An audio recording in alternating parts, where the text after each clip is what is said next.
Alors, bonjour à toutes, bonjour à tous.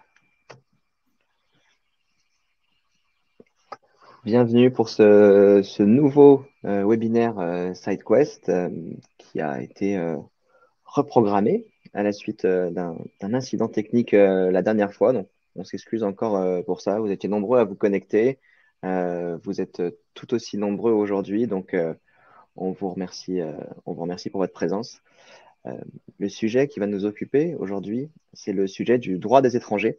Euh, mais plus particulièrement, on va essayer de s'intéresser aux opportunités qui existent en la matière pour les avocats. On va essayer de voir quelle est vraiment la pratique pour l'avocat dans ce domaine. Euh, Est-ce que le nombre de contentieux est important? Est-ce que ce nombre est en augmentation? Est-ce que l'avocat peut monter une offre de service en la matière? Est-ce que ça peut suffire? Où en est la concurrence? Est-ce que c'est à la portée de tous ou est-ce qu'il faut déjà avoir certaines spécialités? C'est un peu tout ce qu'on va essayer de défricher ensemble. Et comme toujours, on va surtout essayer de répondre à un maximum de questions. Donc voilà, on voit vos commentaires. On vous encourage à poser des questions et on essaiera d'y répondre au mieux de nos capacités aujourd'hui avec deux invités de marque, deux invités experts dans le droit des étrangers que je vais laisser se présenter. Élodie, à toi l'honneur. Merci Thibault. Donc, enchantée, je suis Élodie Gento, je suis avocate en droit des étrangers à Angers et je ne suis pas spécialiste en droit des étrangers, mais je pratique la matière depuis à peu près 5 ans et je suis installée en cabinet individuel. Voilà. Et moi, merci Thibaut, merci Elodie. Moi, je suis Gilles Merveilleux. Moi, j'ai été avocat. Donc, pendant 8 ans, j'étais collaborateur dans un cabinet d'avocats au Conseil d'État et à la Cour de cassation. Et j'ai démissionné du barreau l'année dernière pour me consacrer à un projet. J'ai créé une application web qui s'appelle Réplique et qui est un outil d'aide à la recherche d'arguments, à la construction de l'argumentaire juridique et notamment, surtout, en droit des étrangers. Alors, on reviendra là-dessus. On fera même une petite démo rapide un peu plus tard aujourd'hui.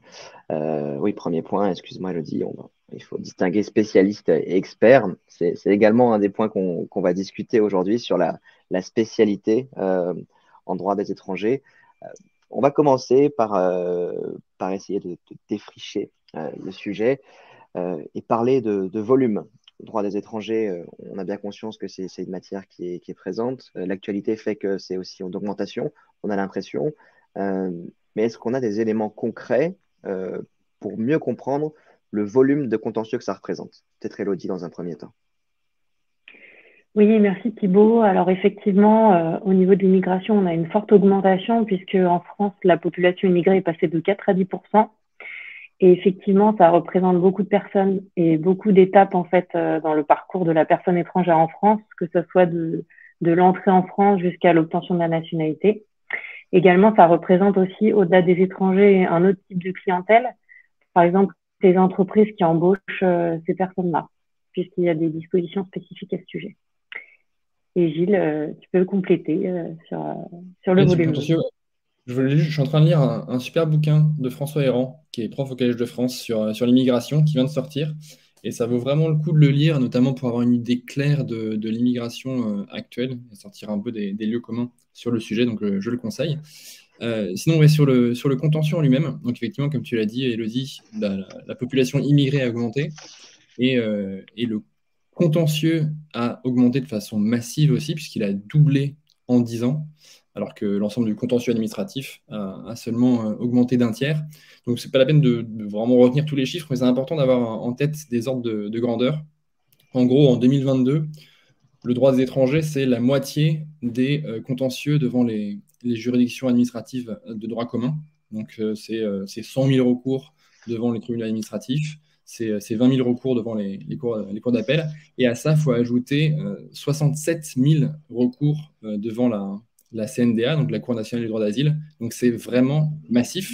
En gros, si on prend tribunaux, cours d'appel, CNDA, c'est plus de la moitié des recours devant toutes les juridictions administratives.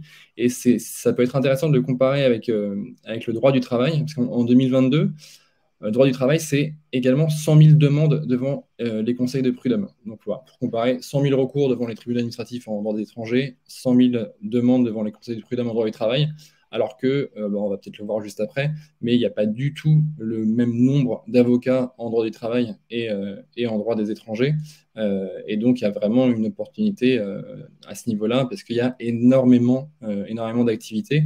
Et moi, je peux vous dire, parce que je suis beaucoup en contact avec des avocats en droit des étrangers, et disons qu'ils ne chôment pas. Il y a vraiment de l'activité. Ouais, en effet, c'est des chiffres qui sont assez surprenants. Je m'attendais quand même à un fort nombre de contentieux en la matière. C'est sûr que je m'attendais aussi à une augmentation des contentieux sur les dernières années. Ça paraît extrêmement logique, mais cette statistique en comparaison avec les prud'hommes est vraiment extrêmement parlante.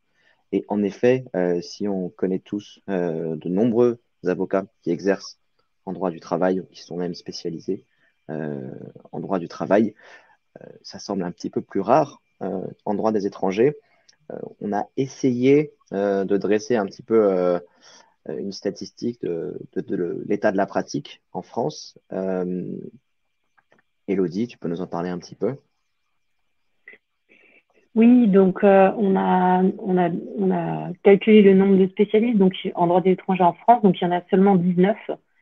Et sur le nombre d'avocats totaux qui exercent la matière, on peut dire qu'il y en a environ 2000 parce qu'il y en a 1500 qui sont référencés sur la plateforme de consultation du CNBF. Et donc, si on divise par le nombre de recours que Gilles a évoqué tout à l'heure, ça fait en moyenne 93 recours par an par avocat. Donc, c'est un nombre plutôt important. Moi, en tout cas, dans ma pratique, j'ai environ 150 dossiers par an. C'est pas tout le temps des recours, donc ça correspond bien à l'activité. Oui, si je peux rebondir, justement, pour refaire la comparaison avec le droit du travail. Le droit du travail, c'est pareil, c'est difficile d'avoir une estimation, mais il doit y avoir peut-être 14 000, 15 000 avocats qui font du droit du travail, et il y a en gros 1500 avocats spécialisés. Donc on voit vraiment la différence. Les 1500 avocats spécialisés en droit du travail, donc c'est vraiment la pratique majeure en France, et 19 seulement d'avocats spécialisés en droit des étrangers, c'est une matière qui voilà, va vraiment pouvoir se développer en la matière compte tenu de l'activité. Sachant que, si je peux me permettre aussi, effectivement, le droit d'étranger, alors peut-être que tu Élodie, mais c'est une très forte, une matière à forte dimension contentieuse, parce que énormément de décisions administratives sont portées devant les tribunaux. Effectivement, en droit du travail, il y a énormément aussi d'aspects conseils et hors contentieux. Quoique, Élodie, il y a aussi énormément de précontentieux et de conseils en droit des étrangers avant. Donc, il y a vraiment beaucoup d'activités en la matière.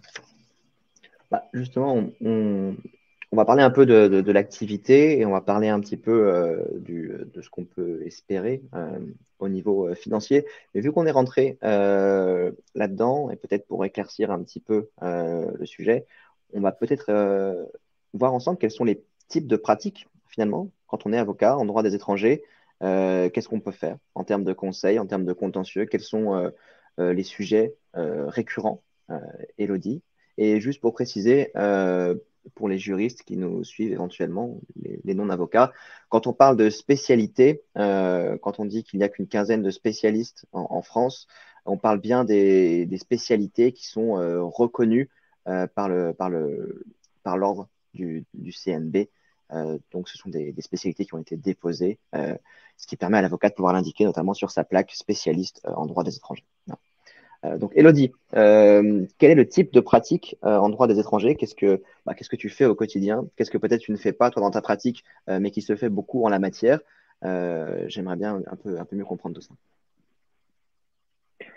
Alors oui, donc moi, je vais parler surtout en termes de chiffres pour donner vraiment une meilleure idée. Donc en fait, comme beaucoup le savent, le contentieux de droit d'étranger, c'est beaucoup d'aide juridictionnelle. Donc finalement, si on veut être bien rémunéré, il va falloir faire plutôt du volume si on pratique beaucoup d'aide juridictionnelle. Donc après, au fur et à mesure, donc moi, c'est ce qui s'est passé. Au départ, je faisais exclusivement de l'aide juridictionnelle, donc je faisais que du contentieux. Et au final, je me suis rendu compte que le conseil était aussi intéressant dans cette matière parce qu'en fait, ça permet vraiment d'anticiper le contentieux et d'avoir des meilleures chances de succès pour les personnes pour avoir un titre de séjour. Donc, ça consiste notamment dans la préparation des dossiers de titre de séjour ou préparation des demandes d'asile avec un récit dès le stade de l'OFPRA. Donc, il y a aussi une partie précontentieuse qui est quand même assez intéressante. et qui permet d'avoir des chances de succès plus importantes de ce que moi, en tout cas, de ce que j'ai pu voir. Et sur le contentieux, c'est quoi les contentieux les plus récurrents que tu as, les principaux contentieux auxquels on a affaire en droit des étrangers? Alors, ça va être les obligations de quitter le territoire français. Et c'est vrai que c'est un contentieux qui est quasiment systématique. En fait, quand on a une OQTF, on va systématiquement faire un recours. Parce que comme le recours va suspendre l'exécution de l'obligation de quitter le territoire français, en général, on va forcément faire ce recours, même si les chances de succès sont très faibles. Voilà. Si vous souhaitez, si Thibaut, on a le temps, est-ce que je peux revenir sur mon installation et l'évolution de mon chiffre d'affaires? Comme ça peut donner une idée à ceux qui veulent éventuellement s'installer. Bien sûr, on a le temps. Et c'était pour préciser un petit peu les différents types de pratiques. On verra un peu sur l'aspect conseil par la suite, en tous les cas. Oui, avec plaisir. Tu nous parlais de l'aide juridictionnelle. Un peu plus concrètement, voilà, quand on est dans ce type de dossier, qui paye, comment on est payé? Toi, de ton expérience sur ces 5 dernières années, comment ça s'est passé? Quel a été ton chiffre d'affaires, si tu peux nous le partager, ou en tout cas, comment ça s'est passé? Et on a des questions sur la spécialité en droit des étrangers. Il y a eu un partage de liens, je vais aller voir ce que Oui, ça ça veut dire c'est. pendant ce temps. Elle existe bien. Alors, elle n'est pas connue parce qu'il y a très peu d'avocats spécialistes, mais si on va Voilà. sur le lien qui a été mentionné, on voit bien la spécialité. Le nom de la spécialité, c'est exactement droit des étrangers et de la nationalité, qui sont deux champs un peu différents du droit des étrangers, mais c'est la même clientèle, justement. C'est pour ça qu'on les relie. Merci pour ces précisions en commentaire. Et de nouveau, n'hésitez pas si vous avez des questions, des réflexions. Élodie, je te laisse la parole vraiment sur cet aspect financier. Est-ce que c'est rémunérateur finalement? Merci Thibaut. Alors oui, donc si on veut faire un bon chiffre d'affaires à l'aide juridictionnelle, c'est vrai qu'il faut faire beaucoup de volume. Donc moi, c'est ce que je faisais au début parce que j'avais à peu près 80% d'AJ quand je me suis installée en 2018 et 2019. Et au fur et à mesure du temps, la proportion d'aide juridictionnelle a baissé et j'ai pu augmenter mon chiffre d'affaires en faisant plus de dossiers payants. Donc, pour donner une idée, donc ma première vraiment année où j'ai travaillé que en droit des étrangers, j'ai eu un chiffre d'affaires à peu près de 60 000 euros avec 50% de charge. Donc, ça fait un salaire pas très élevé au départ, avec un revenu brut de 2 000 euros. Mais ça a assez vite augmenté puisque je me suis retrouvée en 2020 avec un chiffre d'affaires de 70 000 euros. Donc, ça faisait un revenu brut de 3 400 euros. Et ensuite, en 2021, donc j'ai augmenté un peu jusqu'à atteindre 75 000 environ en 2022. Donc voilà, c'est vrai que là, j'ai atteint un peu un niveau assez confortable parce que du coup, j'ai beaucoup de dossiers payants et comme mon expérience a augmenté, je peux me permettre de facturer davantage que des personnes qui prennent des dossiers de temps en temps et qui n'ont pas forcément une expertise. Donc c'est vrai que les gens sont prêts à payer en général pour une prestation de conseil en fait dans cette matière. Et aussi bien les étrangers que les entreprises en fait qui veulent embaucher. Voilà. Donc c'est vrai que comme l'a dit Gilles, le droit des étrangers c'est quand même un contentieux très fort et ça représente au niveau de l'ensemble des demandes d'aide juridictionnelle du contentieux administratif 60% des demandes d'aide juridictionnelle.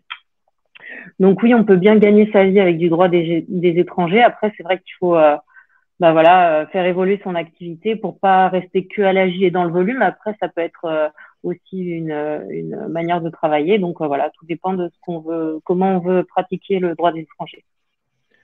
On va revenir là-dessus et on pourra en parler ensuite ça avec Gilles notamment. En effet, il peut y avoir plusieurs stratégies. On peut faire un modèle qui se baserait exclusivement sur de l'AJ. On peut essayer de faire beaucoup de dossiers qui se ressemblent et gagner du temps sur de l'automatisation, sur des solutions technologiques. Il peut y avoir des manières de gagner du temps et de répliquer des dossiers entre guillemets simples et surtout qui sont assez similaires les uns entre les autres. Mais toi, de ton point de vue, tu as commencé avec beaucoup d'aide juridictionnelle. Bon, on a compris que c'est vraiment pas ce qui manque.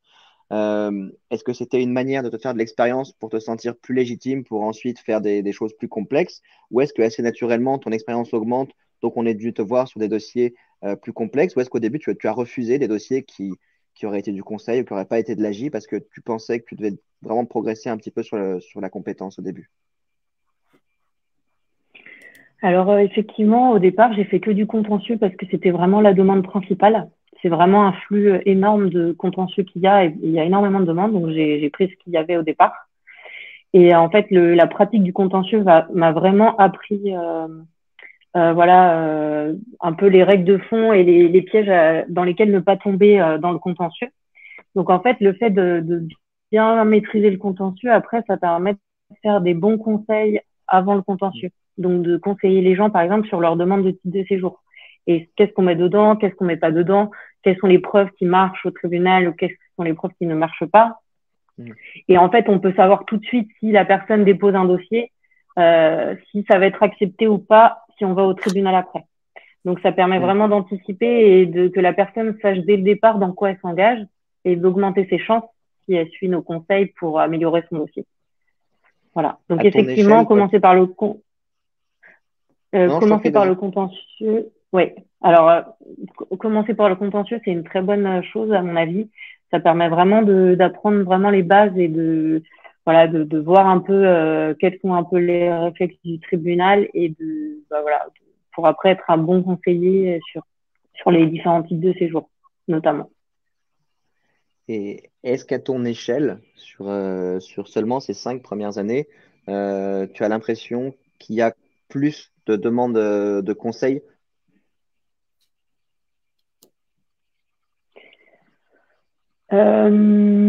Effectivement, il y a certaines personnes qui vont beaucoup s'impliquer dans leur dossier, alors qu'il y a certaines personnes qui vont pas forcément s'impliquer plus que ça. Par exemple, ils vont laisser l'assistante sociale faire le dossier. Donc ça dépend en fait du niveau d'implication de la personne. Et il y a vraiment un nombre de personnes qui veulent vraiment que leur dossier réussisse, donc ils essayent de mettre vraiment toutes les chances de leur côté. Donc, effectivement, moi, je trouve que les gens, il y a un certain nombre de personnes, en tout cas, qui veulent vraiment du conseil et il y a vraiment un marché là-dessus. Ouais, ce qui paraît pas, ce qui n'est pas une certitude au début quand on réfléchit à cette matière. Bon, là, voilà, on parle évidemment de l'aspect financier. C'est intéressant parce qu'on discute des opportunités, on discute d'un volume contentieux qui n'est pas forcément connu. Mais ne soyons pas cyniques, c'est pas une spécialité, c'est pas une pratique qui est anodine. Il y a vraiment un aspect humain extrêmement fort. Et ça, j'aimerais bien avoir ton sentiment là-dessus. J'imagine que c'est vraiment pas toujours facile, mais qu'en même temps, ça peut être très gratifiant.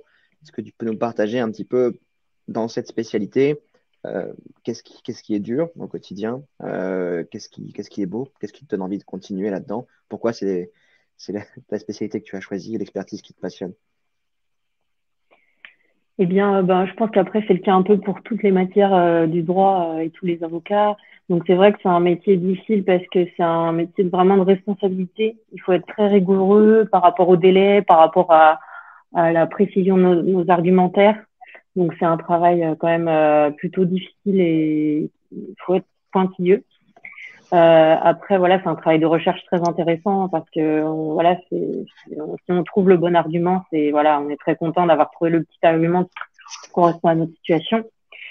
Et il y a quelque chose qui est assez difficile aussi, c'est parfois de rassurer les personnes parce que les clients sont dans des situations de détresse importantes, surtout en droit des étrangers, parce que les conséquences d'une décision, par exemple, une OQTF, ça peut avoir des grandes conséquences sur leur situation administrative, ils n'ont plus le droit de travailler, ils n'ont plus d'aide sociale s'ils en avaient.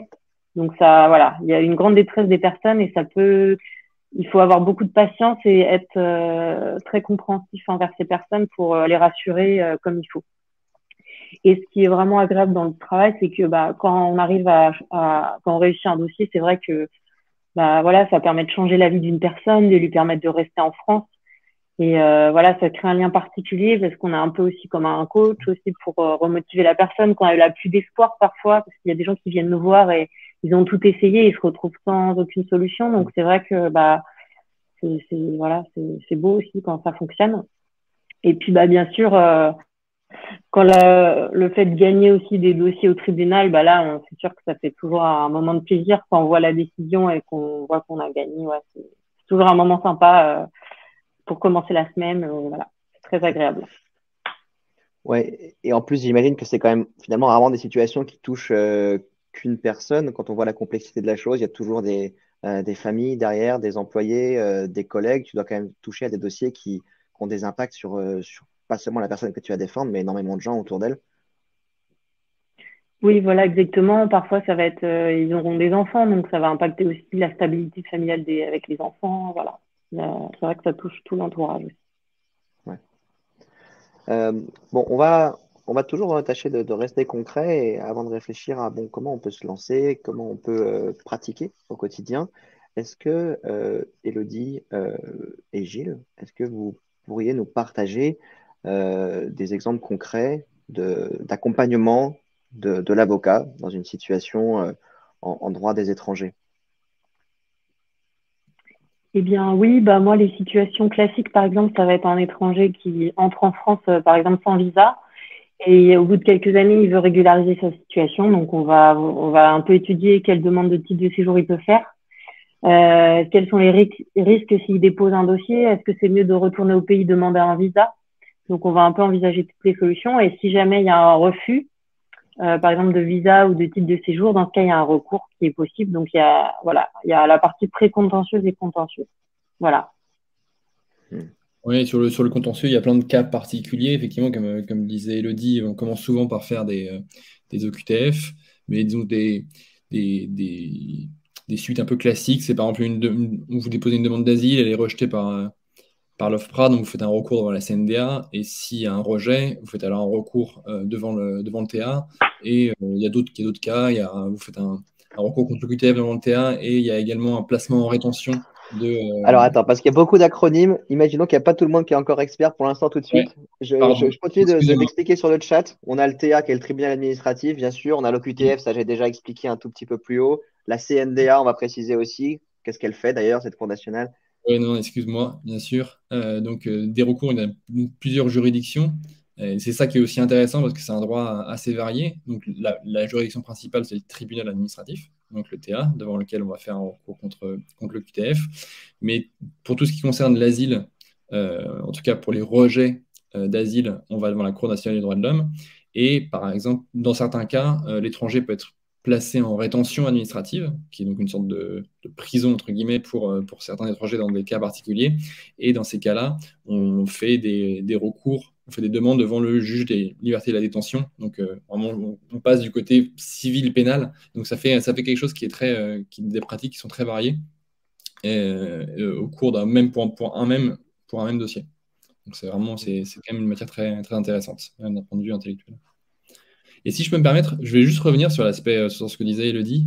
Un point, moi, qui m'a marqué quand j'ai découvert donc, l'univers des avocats en droit des étrangers, c'est l'aspect, la communauté des avocats en droit des étrangers.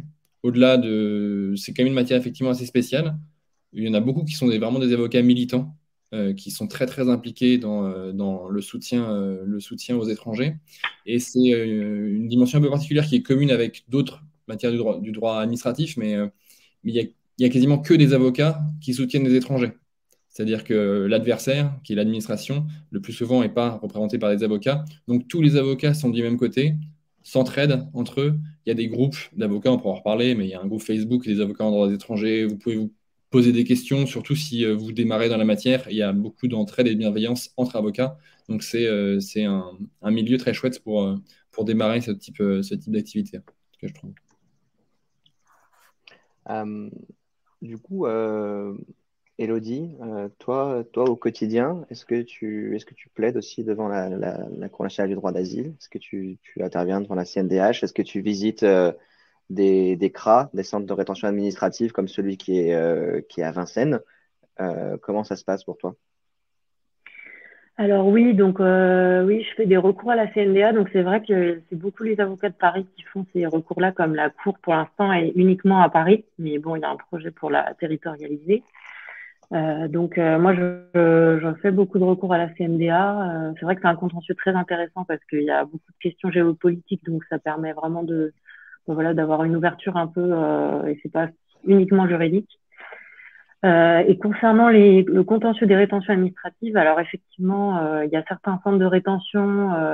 Moi, dans ma région, c'est celui de Rennes, Donc, c'est vrai que c'est des avocats souvent du barreau de la ville où il y a le centre de rétention qui interviennent.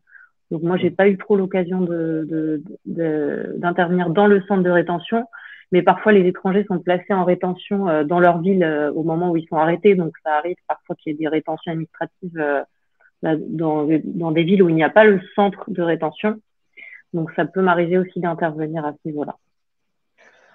Alors, dans ces cas-là, pour mieux comprendre, du fait que la CNDA est plutôt à Paris, que les centres de rétention ne sont pas forcément dans les petites villes, mais dans les grandes villes, est-ce qu'entre confrères, entre consoeurs, il y a beaucoup de postulations? Comment ça se passe? Pardon, est-ce qu'il y a beaucoup? J'ai pas entendu Est-ce qu'il y a beaucoup de la première fois. postulations? Est-ce que il y a des gens, les avocats parisiens interviennent beaucoup en postulant pour leurs confrères et consoeurs qui traiteraient des dossiers qui sont ailleurs? Est-ce que quand tu as besoin quand un de tes clients est en crame et que tu ne veux pas te déplacer, comment ça fonctionne? Oui, alors souvent, donc il y a les avocats qui sont directs liés au centre de rétention qui interviennent directement dès le début.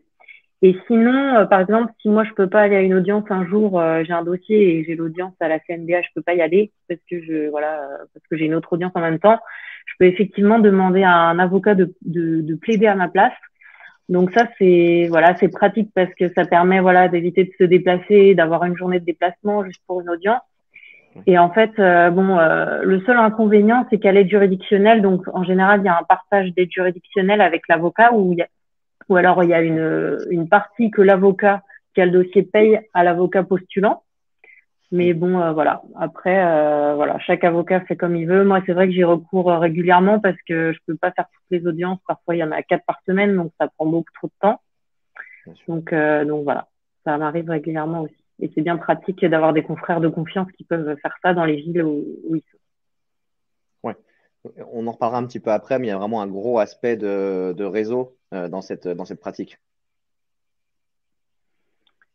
Ah oui, effectivement. Et comme on n'est pas si nombreux que ça, c'est vrai qu'on est assez solidaires et souvent on a les mêmes difficultés face aux préfectures. Donc c'est vrai qu'il y a beaucoup d'échanges entre les avocats en droit de l'étranger. Donc à ce niveau-là, il y a plusieurs organisations qui permettent de regrouper les avocats. Il y a le syndicat des avocats de France où il y a un groupe d'avocats en droit de l'étranger. Donc il y a des partages de jurisprudence. Donc c'est intéressant parce que la jurisprudence des TA n'est pas accessible. Il y a aussi l'AD, mais là, il faut avoir deux avocats qui donnent leur accord pour intégrer le groupe. Et il y a aussi des associations plus locales. Je sais qu'à Nantes, ils ont une commission des avocats en droit des étrangers qui se réunit régulièrement. À Paris, je sais qu'il y a Elena pour la CNDA. Donc, c'est vrai que ça dépend des villes aussi. Pour les personnes présentes, n'hésitez pas à nous mettre en commentaire si vous connaissez des associations ou des organisations autour de cette spécialité. Ce sera intéressant.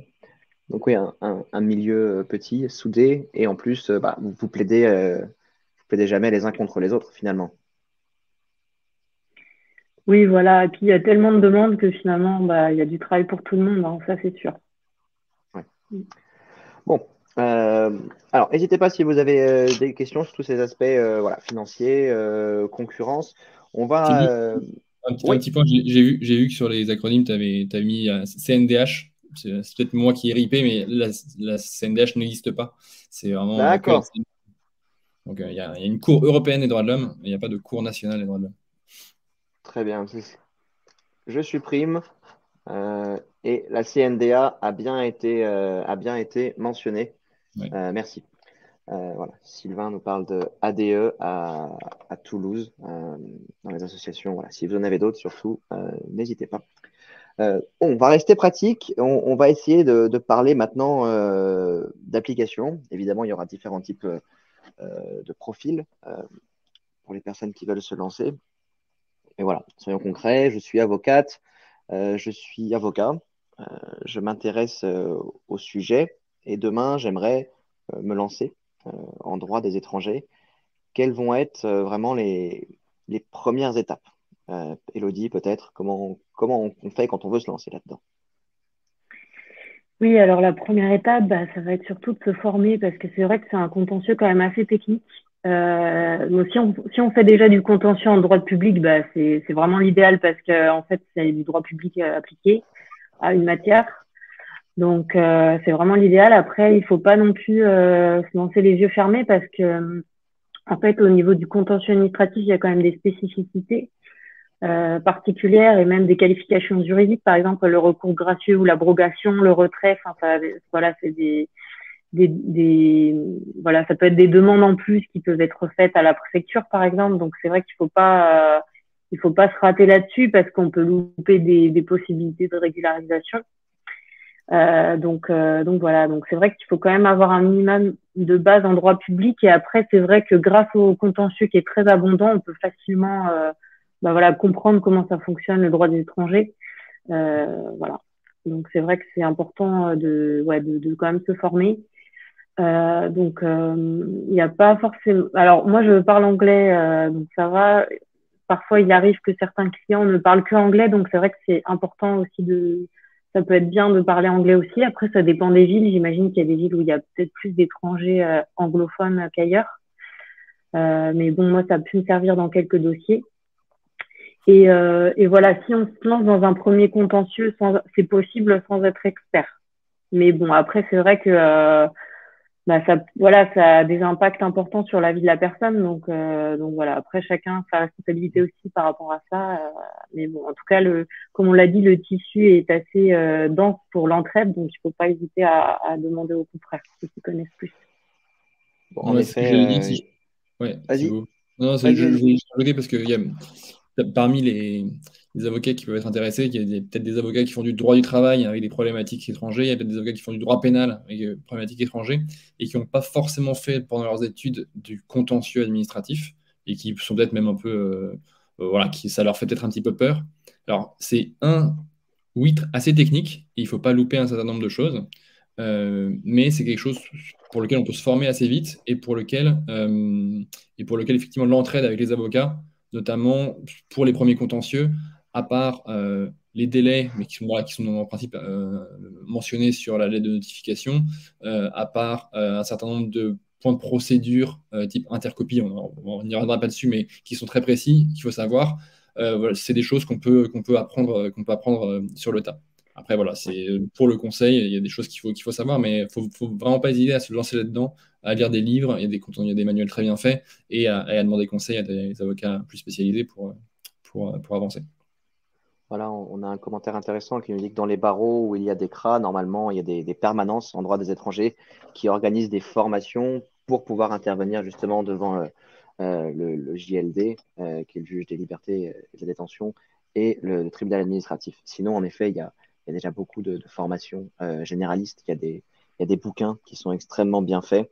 Nous, SideQuest et avec Gilles et Elodie, on réfléchit également à monter un parcours de formation qui soit extrêmement pratique sur ces questions-là, comme on a l'habitude de le faire. On reviendra vers vous, bien sûr, quand ce sera prêt. Mais voilà, il est certain qu'il faut un minimum de formation et une certaine appétence pour le droit public, ce qui n'est peut-être pas forcément le cas de tout le monde. Tu mentionnais, Elodie, qu'on peut, voilà, si on est au clair avec sa déontologie et ses capacités, on peut essayer de se lancer au début dans des dossiers pas trop complexes. C'est quoi un bon dossier pour se lancer dans la matière sans être expert? Un bon dossier pour commencer justement à se former, où on se dit, bon, j'ai des choses à apprendre, mais là, je vais ouvrir un bouquin, je vais suivre quelque chose, et ce dossier, je vais pouvoir me lancer, ce ne sera pas le plus compliqué. Ah, on a eu une petite coupure avec Elodie. Elle nous avait prévenu que son réseau était malheureusement un petit peu instable aujourd'hui. Donc, elle va revenir dans quelques instants et on pourra lui poser cette question. Bon, je peux déjà commencer à répondre à la question selon Eh mon ben, avis. parfait, Gilles. Merci. Mais disons que le dossier qui va plus naturellement venir tout seul, c'est l'obligation de quitter le territoire français. Donc, ça veut dire une décision administrative qui a déjà été prononcée contre un étranger. Et donc, il va se retrouver avec cette décision, il va devoir trouver un avocat. Et c'est un type de sujet voilà, sur lequel voilà, l'argumentaire est peut-être moins compliqué à trouver. Je te laisse la parole maintenant, Elodie. Et j'étais parti sur le fait Oui, que le QTF, qui était peut-être la première, l'entrée en matière la plus abordable Ouais. pour un avocat qui débute en droit d'étranger.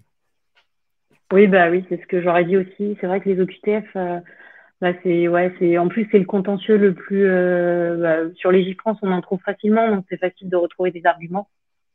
Voilà, moi j'aurais dit ça aussi pour commencer, les OQTF, refus de séjour OQTF, c'est pas mal. Ouais. Juste peut-être revenir un instant, parce que là aussi, parlons de la pratique, parlons des choses concrètes.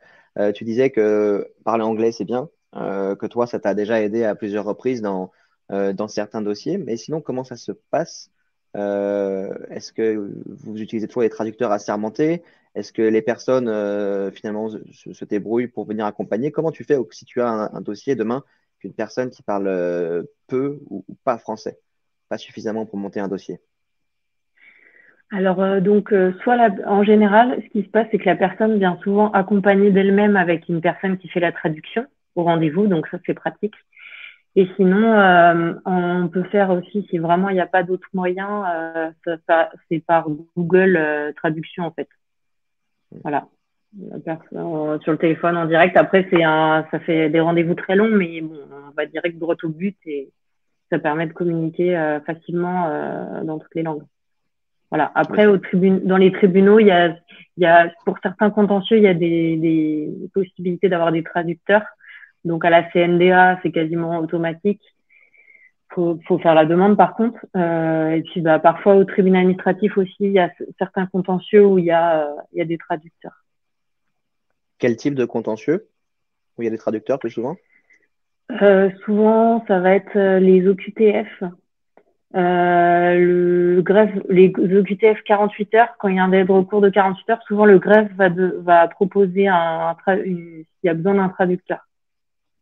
Voilà, mais c'est pas systématique, donc j'avoue que je sais pas le détail là-dessus quand c'est obligatoire ou pas.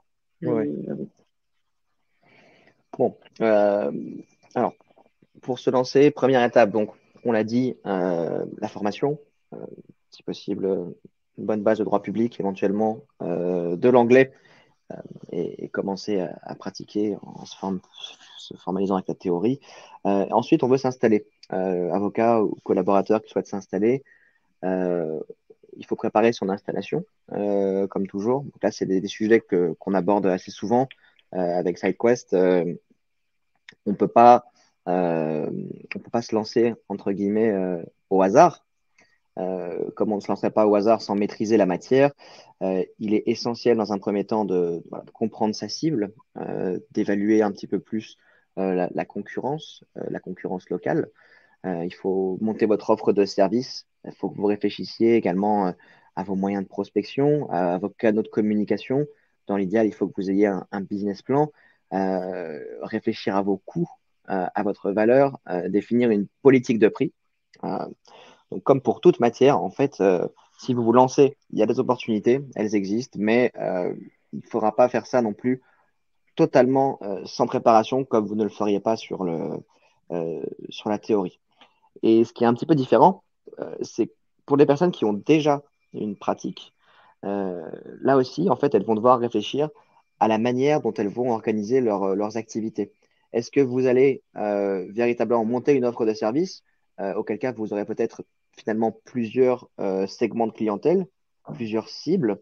Alors là, il faudra communiquer ou non sur ces différentes offres sur votre site internet, tout en évitant la confusion des personnes qui vont venir vous trouver en faisant des recherches souvent sur les moteurs de recherche, ou est-ce que vous allez seulement prendre quelques affaires par-ci par-là parce qu'elles tombent régulièrement du fait de votre expertise actuelle? Voilà, il faut vraiment, vraiment bien comprendre qu'il y a pas mal de choses à prendre en compte. Et un aspect qui est assez intéressant, et on a de la chance d'avoir Elodie qui va pouvoir témoigner là-dessus, et c'est un aspect qu'on retrouve dans toutes les matières. Ce qui est primordial, c'est trouver des clients, de la communication, se rendre visible, des prises de parole sur les réseaux sociaux. Il peut y avoir beaucoup, beaucoup de choses. Ce qui est très intéressant, c'est que Elodie, toi, tu as eu une technique bien à toi pour te rendre visible. Tu as commencé en fait à faire des vidéos YouTube en droit des étrangers. Et voilà, on peut le dire, c'est une chaîne à succès qui a de quoi faire pâlir beaucoup de gens sur YouTube de manière générale. Et au niveau des professionnels du droit, c'est vraiment énorme parce que tu as 10 000 abonnés. Voilà, pour ceux qui ne se rendent pas compte, c'est vraiment, vraiment, vraiment beaucoup pour une chaîne YouTube.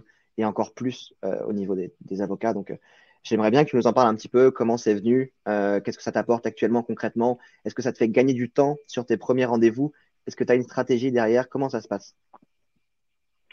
Oui, alors en fait, la chaîne YouTube, c'est pas arrivé tout de suite parce que j'étais déjà installée depuis 2 ans quand j'ai lancé cette chaîne. En fait, donc j'avais déjà une activité importante, donc j'avais pas besoin spécialement de clients en plus. Et en fait, pendant le Covid, je me suis dit, bah voilà, les gens, ils passent leur temps à toute la journée à regarder des vidéos sur Internet. Pourquoi ne pas faire une vidéo pour expliquer vraiment les règles de base, vraiment sans trop de valeur ajoutée, mais vraiment les règles de base que les gens doivent savoir pour déposer un dossier en préfecture. Donc en fait, j'ai publié une vidéo, c'était en 2020, pendant le confinement. Et en fait, je l'avais laissé comme ça. Et en fait, quelques mois plus tard, j'ai regardé et j'ai vu qu'il y avait 30 000 vues et ça augmentait de plus en plus. Donc en fait, à partir de là, je me suis dit vraiment qu'il y a des gens étaient en recherche d'informations sur ce sujet, qu'il y avait beaucoup de personnes qui avaient besoin de conseils. Donc j'ai commencé après à en faire plusieurs et c'est à partir de là que voilà, ça s'est beaucoup développé. Au départ, j'avais pas spécialement, voilà, j'ai pas vu le côté stratégique. En fait, j'ai vraiment fait ça parce que je me suis dit que beaucoup de personnes avaient besoin d'informations gratuites, vraiment les informations de base.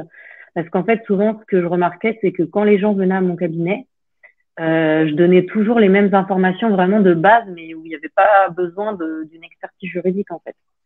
Donc, par exemple, comment préparer juste un dossier à la préfecture, le compléter, l'envoyer en recommandé, vraiment des informations simples et pas, voilà, que les gens n'ont pas forcément conscience et voilà, et que moi j'estime importante et que tout le monde doit savoir.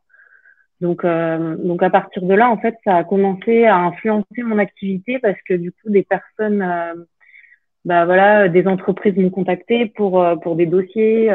Ça m'a permis en fait voilà, d'élargir en fait mon champ d'action et je me suis rendu compte qu'à chaque fois que je publiais une vidéo sur un thème particulier, et ben après j'avais une vague de dossiers de ce type-là. Donc par exemple quand j'avais fait une vidéo sur le recours à la CNDA, après j'ai eu plein de dossiers de CNDA.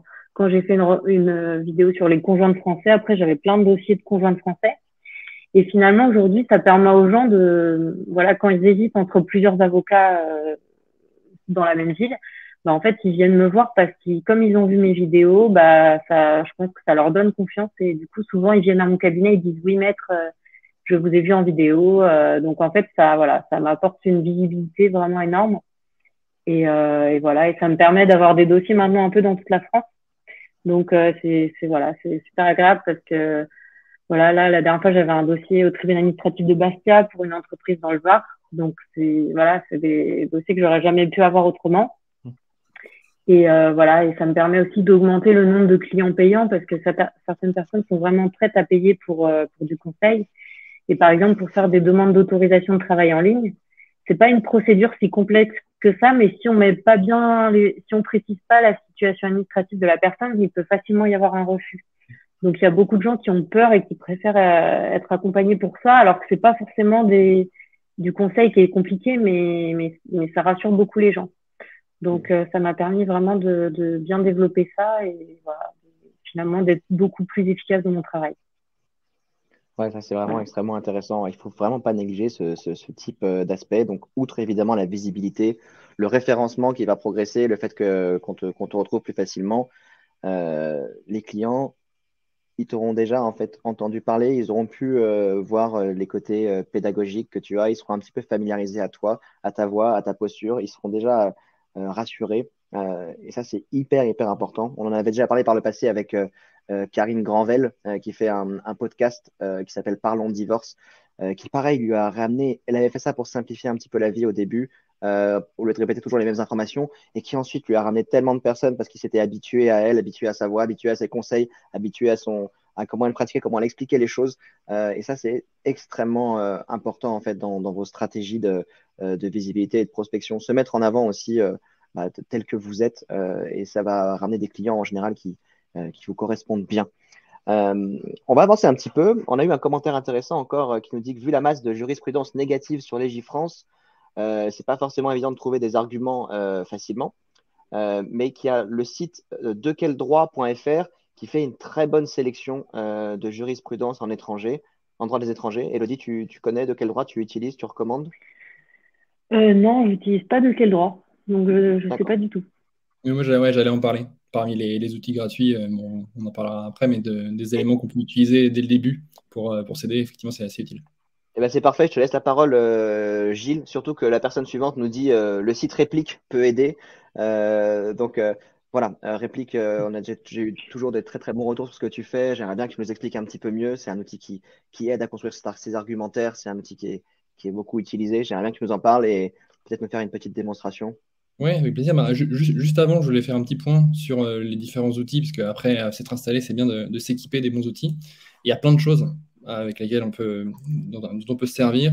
Il y a toute une partie d'outils gratuits, donc d'informations que vous pouvez trouver sur servicepublic.fr, sur le site du GISTI. Ils ont des sites très bien faits, des fiches très bien faites. Il y a des revues, la revue des droits de l'homme aussi, où vous allez trouver pas mal d'informations. Il y a le site De Quel Droit, qui est un super outil gratuit pour justement commencer à trouver de la jurisprudence. Il y a des actualités en réplique dont je vais vous parler. Ça, c'est gratuit. Si vous inscrivez, vous avez des newsletters qui vous donnent de l'actualité sur le droit des étrangers. Il y a également des outils payants. Donc, il y a des ouvrages qui sont bien faits. Il y a l'ouvrage de référence, si vous ne connaissez pas, donc Droits des étrangers de Vincent de Chêne. Il y a un guide du contentieux du droit des étrangers qui est assez bien fait, alors qui est assez léger sur chaque contentieux, mais vous avez vraiment tous les types de contentieux pour vous donner les bases.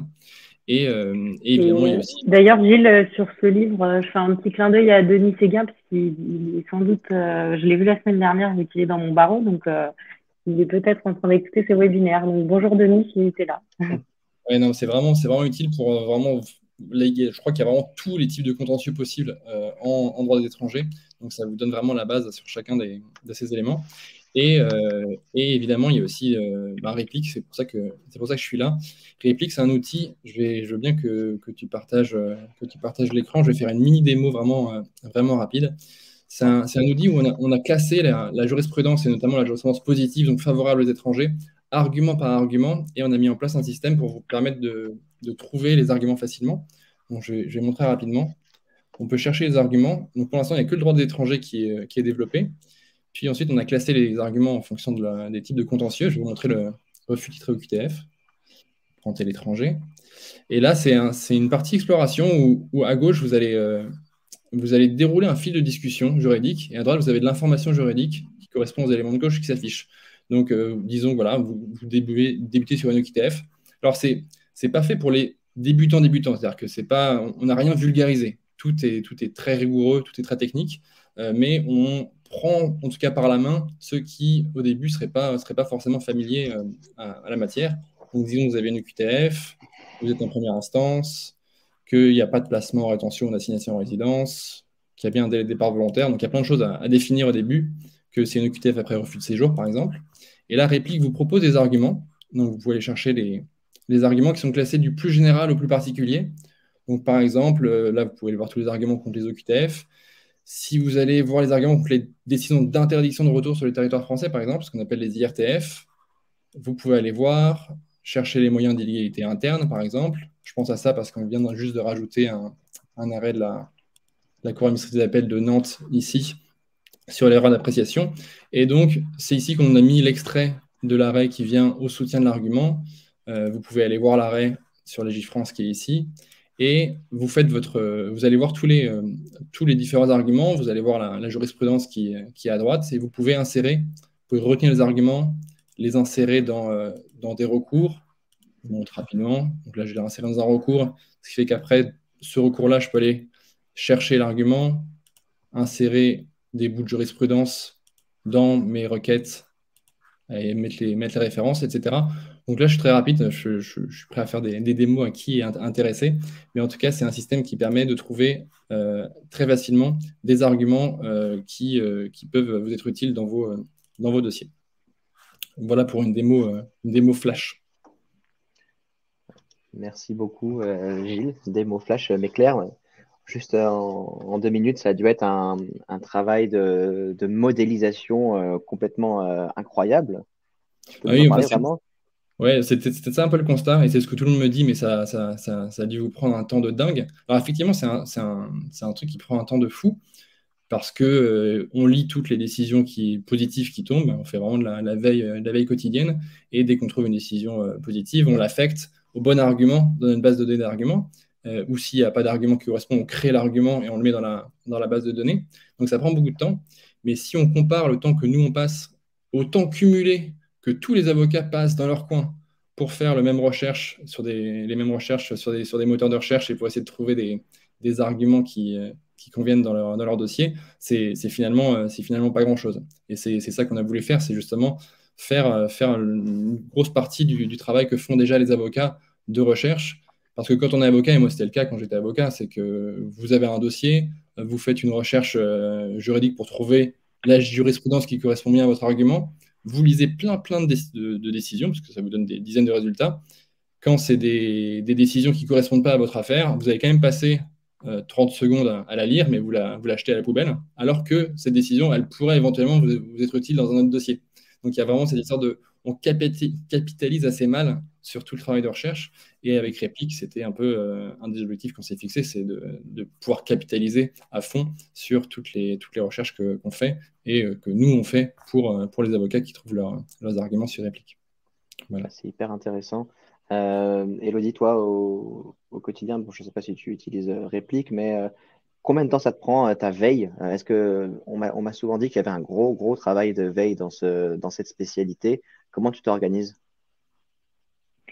Eh ben, c'est vrai qu'en fait, moi, je suis adhérente au syndicat des avocats de France et il y a voilà, une dizaine de jurisprudences par jour qui sont envoyées par les avocats. Donc, tout le monde partage entre nous. Donc, c'est vrai que ça aide beaucoup. Après, bah, bien sûr, le travail de Gilles aide beaucoup aussi parce que, enfin, c'est vrai que quand on est dans les dossiers, on n'a pas forcément le temps de regarder les actualités. Donc, merci Gilles pour ça. Et oui, j'utilise Réplique du coup, donc je le conseille à tous ceux qui démarrent. C'est vraiment pour démarrer, c'est vraiment idéal parce que ça permet de vraiment d'avoir une première structure vraiment quand on connaît pas le contentieux. Donc je vous le conseille vivement. Très bien. Et de ton côté, tu as d'autres outils. On a cité quand même quelques-uns. Tu as d'autres outils gratuits ou payants que tu recommandes ou qui peuvent aider quelqu'un qui commence à s'installer? Euh, des outils gratuits payants ou oui, bah c'est vrai qu'il y a déjà beaucoup d'informations sur bah, le justice, c'est pas mal. Ils font quelques revues qu'on peut télécharger, donc ça peut être bien sur certains sujets spécifiques. Et puis, bah, bien sûr, hein, Légifrance, quoi. Mais c'est vrai qu'il y a beaucoup de décisions négatives, donc c'est pas évident. Les décisions positives, c'est vrai qu'on les trouve plus voilà, dans les groupements où tout le monde se partage les informations positives. Donc Ouais. voilà, le peu qu'on a, en tout cas, on les partage, ça c'est sûr. Donc il y a des groupes Facebook où on se partage les jurisprudences. Il y a quand même pas mal de choses déjà au niveau des confrères qui permettent d'avoir des jurisprudences positives. Bah, si Tu en as en tête certains de ces groupes Facebook avocats? Euh, Le nom, tu t'en Oui, rappelles? c'est Avocats des étrangers. Donc c'est un groupe Facebook. Après, c'est réservé aux avocats. Donc Bien sûr. les personnes qui ne sont pas avocats ne peuvent pas intégrer ce groupe. Ok. Gilles, tu voulais ajouter quelque chose? Oui, je voulais ajouter justement sur les difficultés, parce que comme il y a beaucoup de décisions positives, soit il y a des petites astuces que tout le monde font, notamment sur le France. Enfin, c'est nous ce qu'on fait pour faire notre veille en mettant les mots-clés qu'il faut pour tomber sur les décisions positives. Je ne sais pas si tout le monde, parmi les auditeurs, connaissent le site Papers, P-A-2-P-E-R-S, et notamment Papers Justice. C'est gratuit et ça va rester gratuit, a priori, où on trouve beaucoup de décisions de première instance, donc contrairement à Légifrance, des décisions de tribunaux administratifs, et où il y a des filtres où on peut sélectionner notamment les décisions qui ont donné satisfaction partielle ou totale. Donc justement et nous on l'utilise justement pour mettre nos décisions de première instance dans Réplique, euh, c'est une manière beaucoup plus simple de trouver, quand si vous voulez passer du temps à faire de la recherche, des décisions positives sur le site Papers. Donc je recommande fortement aussi ce moteur de recherche-là. Très intéressant. Je l'ai ajouté dans les commentaires. Et on a Marina qui nous dit j'utilise Réplique depuis quelques semaines et j'en suis très satisfaite. Voilà. Et on nous dit aussi tout de suite que Papers, c'est très bien. Donc, voilà, pas mal d'outils qui, j'espère, pourront vous aider. Il nous reste quelques minutes. On serait ravis de prendre des questions de la part des auditeurs et des spectateurs. Donc, n'hésitez pas si vous avez des questions à nous faire remonter. Voilà. Sinon, Elodie, Gilles, si vous avez d'autres choses que vous vouliez nous partager sur le droit des étrangers, n'hésitez surtout pas. Qu'est-ce qu'on pourrait... C'est vrai qu'on a déjà dit pas mal de choses. Oui, moi, je voulais revenir rapidement sur par rapport à la communication du cabinet. Bon, c'est vrai que tu en as déjà parlé, Thibaut, mais c'est vrai que la base, pour moi, c'est vraiment d'être visible sur Internet, parce qu'en fait, quand on s'installe, bah voilà, le bouche à oreille se fait pas tout de suite, donc c'est vraiment la base de la base. Moi, la vidéo YouTube, c'est vraiment venu après, donc vraiment la base que j'ai fait, c'est d'abord le site web, le référencement et la page Google Business. Donc voilà, ça c'est voilà, je voulais juste revenir là-dessus parce que vraiment c'est hyper important. Les clients peuvent pas venir à nous si on n'est pas visible, quoi. Donc vraiment Ouais. c'est plus important. Moi, et puis j'aimerais rajouter un truc qui est assez important, je trouve, c'est que donc moi, je traîne beaucoup sur les réseaux, et il y a de plus en plus, je trouve, de personnes qui sont pas avocats, qui ne sont pas avocats et qui proposent des services, alors pas pour le contentieux, mais surtout pour le conseil, d'aide pour déposer des dossiers, etc., qui sont, je pense, à la limite de la légalité sur cet aspect conseil juridique, précontentieux et dépôt. Et voilà, c'est quelque chose qu'il faut avoir en tête, c'est que si c'est pas les avocats qui s'emparent justement de cette communication pour aider les étrangers, et ils ont toute qualité pour le faire, et ils ont une responsabilité professionnelle, voilà, c'est vraiment eux qui sont là, qui doivent faire ce type d'activité. C'est d'autres personnes qui le font et qui n'ont pas forcément d'assurance professionnelle, etc. Donc c'est important d'agir en la matière. Ouais, qui ne respectent pas forcément le monopole de l'avocat dans plein de matières, malheureusement, ça se voit. Et c'est pour le coup, encore une fois, un très bon indicateur du fait que la matière est en train de se développer et qu'il y a des opportunités financières. Sinon, on n'aurait pas ce type de service parallèle qui se développerait. Voilà. Et en effet, Elodie, je ne peux que te rejoindre sur l'aspect communication. Mais comme j'ai dit tout à l'heure, c'est quelque chose qu'on répète assez régulièrement. C'est valable pour toutes les spécialités. C'est un sujet dont il faut vous emparer au minimum un site internet, en effet, du référencement Google Business, comprendre un petit peu les mécaniques qui font que vous pouvez bien faire répondre votre site internet avec vos réseaux sociaux, avoir des bases vraiment de compréhension de ces sujets et ensuite soit le déléguer, soit prendre un petit peu de temps chaque semaine pour produire, pour se mettre en avant. Ça fait partie de votre travail. Vous n'êtes pas obligé de le faire seul, mais c'est comme dans tous les services. Maintenant, c'est quasiment impossible de faire sans et surtout en début de carrière, surtout avant que le bouche à oreille se fasse. Et il n'y a rien il y a rien de honteux à faire ça et c'est pas normal. Au contraire, c'est quelque chose qui doit se démocratiser. Oui, d'ailleurs, je veux juste ajouter, Thibaut, quand vous êtes avocat collaborateur, vous avez tout à fait le droit de créer un site internet. Donc, moi, je l'avais fait. Donc, voilà, faut pas avoir peur de ça. Vous avez le droit de développer votre clientèle personnelle. Donc, faut pas vous restreindre là-dessus. Surtout que le droit d'étranger, bah, il y a beaucoup de dossiers. Donc, voilà, vous pouvez refuser facilement. Vous pouvez en avoir facilement et refuser facilement s'il y a une vague trop importante. Voilà. Et sur ce point-là, moi j'en vois beaucoup, notamment parmi les abonnés de Réplique, notamment des publicistes qui font du droit de l'urbanisme ou d'autres choses, et qui se lancent un petit peu en droit des étrangers.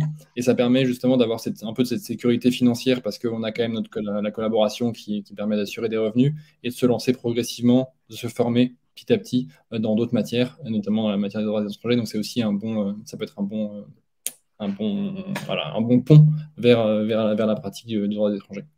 Oui, tout à fait. Voilà. Il n'est jamais trop tôt pour s'intéresser au développement de votre marque personnelle, de votre visibilité, de votre présence sur les réseaux sociaux. Même si votre carrière évolue, c'est pas grave. Au contraire, c'est un reflet de votre personne et il faut réfléchir à tout ça. Mais c'est un autre sujet, je suis sûr, dont on aura l'occasion de reparler sous peu. On arrive à la fin de ce webinaire. Beaucoup d'informations dans un temps condensé, mais je vous remercie beaucoup, Elodie et Gilles, pour les nombreux conseils et les nombreuses informations précieuses que vous avez pu nous communiquer. C'est vraiment intéressant et je pense qu'on a bien une bonne vision d'ensemble. Merci beaucoup. Merci à tous les participants, toutes les participantes pour les nombreux commentaires, les questions que vous nous avez fait remonter. C'était interactif, il y avait de l'échange, donc c'est toujours plus sympathique. On va travailler un petit peu avec Elodie et Gilles et on va sûrement proposer des choses en termes de formation, d'accompagnement sur ces questions. On vous tiendra au courant. N'hésitez pas à contacter Gilles entre-temps si vous voulez vous intéresser à Réplique, si vous voulez une démo. N'hésitez pas à contacter Elodie si vous voulez mieux comprendre comment ça se passe, cette pratique au quotidien. Voilà. Merci Gilles, merci beaucoup Elodie, merci à tous, merci à Merci beaucoup. toutes. Merci Thibaut, merci Julie. Merci, au revoir.